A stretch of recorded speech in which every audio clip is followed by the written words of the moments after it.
Archaeologists are discovering new ancient places all of the time. In this video, we'll cover a list of ancient sites and historical places that you are unlikely to have heard about before today. The first site we are going to look at is located in Romania. This ancient place is called Ulpia Traiana Sarmizegetusa, and it was once the largest city and capital of Roman Dacia. It was founded in 106 AD as a province of the Roman Empire, and it quickly rose to become a metropolis during the reign of Severus Alexander, the Roman Emperor. This vast city stretched over an area of over 130 hectares and had a population reaching between 11,000 and 15,000 people by the end of the 2nd century AD. This ancient place had a forum, an amphitheater, Roman baths, temples, sanctuaries, and many bustling Roman streets. After the abandonment of Dacia, the population here reduced significantly, and by the end of the 4th century, this place was all but ruins.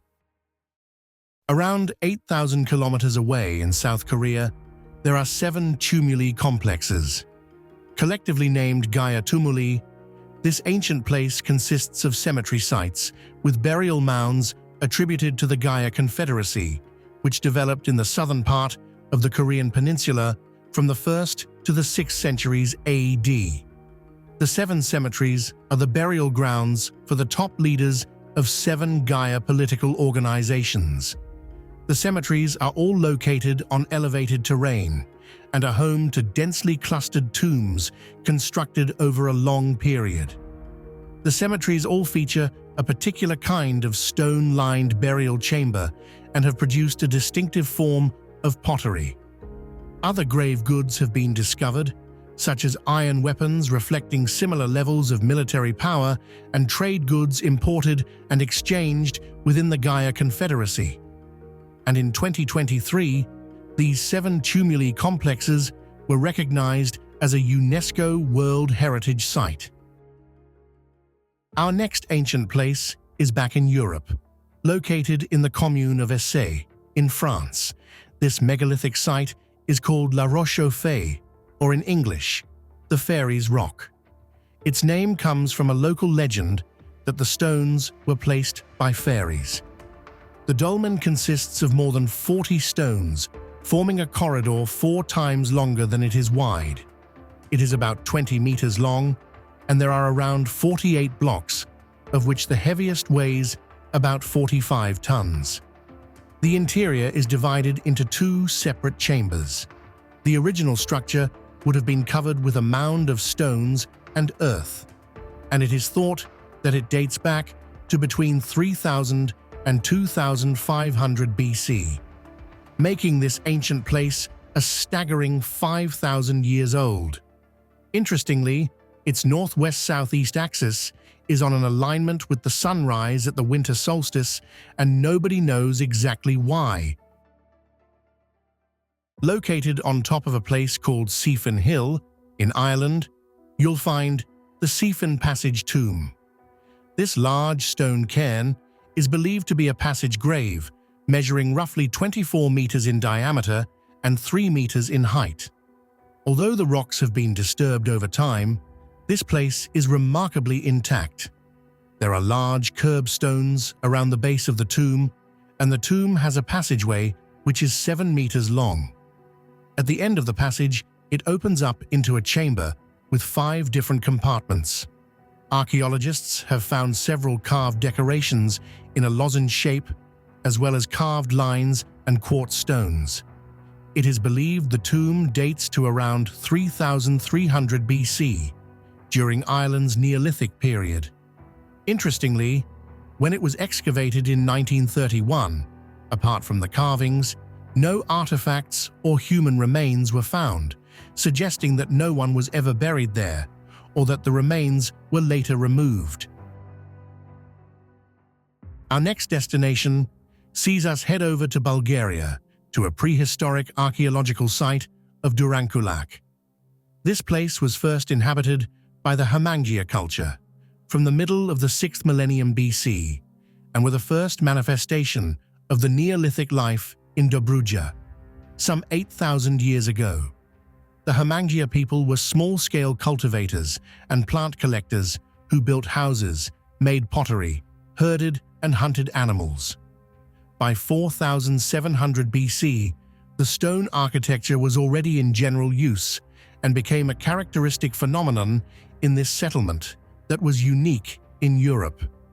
Durankulak was a well-organized aggregation of buildings of substantial size with several rooms.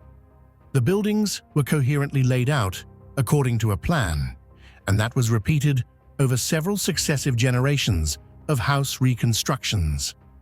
The excavation in Durankulak took place between the years 1974 and 1997, when 1,204 prehistoric burials were discovered and the remains of 25 houses were found.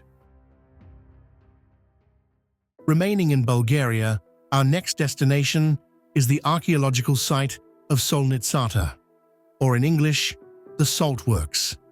This prehistoric town is located near the modern city of Prevadia, and it is the oldest salt production center in continental Europe. This ancient place dates back to between 5,500 BC and 4,200 BC. Solnitsata was a fortified stone settlement that also had a pottery production site some 7,500 years ago. Its population has been estimated to be around 350 people. It was walled to protect the salt, which was a crucial commodity in antiquity. The town may have supplied salt throughout the Balkans, leading to an accumulation of wealth. This is evidenced by a large collection of gold objects nearby, which has led archaeologists to consider that this trade may have resulted in great wealth for the town's residents. During excavations, archaeologists also stumbled upon an unusual ancient artifact, named the Mask from Prevadia. This unique ceramic object seems to depict an anthropomorphic image and up until now appears to be one of a kind. The ears of the figurine have small holes that were probably used for inserting a thread and wearing or hanging up the artifact. 77 kilometers from Siem Reap in Cambodia, you can find the ancient site of Beng Mealea. This huge megalithic temple was originally the center of a town and was surrounded by a moat. It is believed that around 800 years ago, Beng Mealea was built as a Hindu temple, although there are some carvings which also depict Buddhist motifs. The history of the temple is unknown, and it can be dated only by its architectural style, which appears identical to Angkor Wat.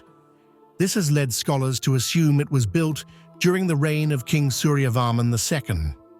Built mostly using sandstone, today it is largely unrestored.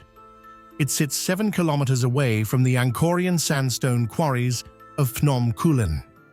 The site is covered with trees and thick brush amidst its towers and courtyards, and many of its stones remain in great heaps. For years, this ancient place was very difficult to reach, but a road built recently has led to more visitors coming to explore the wonders of this once-forgotten ancient place. On an artificial island at the center of the now dry East Mebon Reservoir, you'll find the temple of East Mebon. This Cambodian ancient site was dedicated to the Hindu god Shiva and honors the parents of King Rajendra Varman. Believed to have been built in the year 953 AD, it has 2 enclosing walls and 3 tiers. The structure is made from sandstone, brick, laterite, and stucco. At the top of the temple, there is a central tower on a square platform surrounded by 4 smaller towers, and at the corners of the first and second tiers, you can also see 2-meter-high freestanding stone elephants. Over 1,000 years ago, this temple could only be reached by boat, but today it's easily accessible on foot, with parking close by. If you've enjoyed this video, consider subscribing and leaving us a comment below.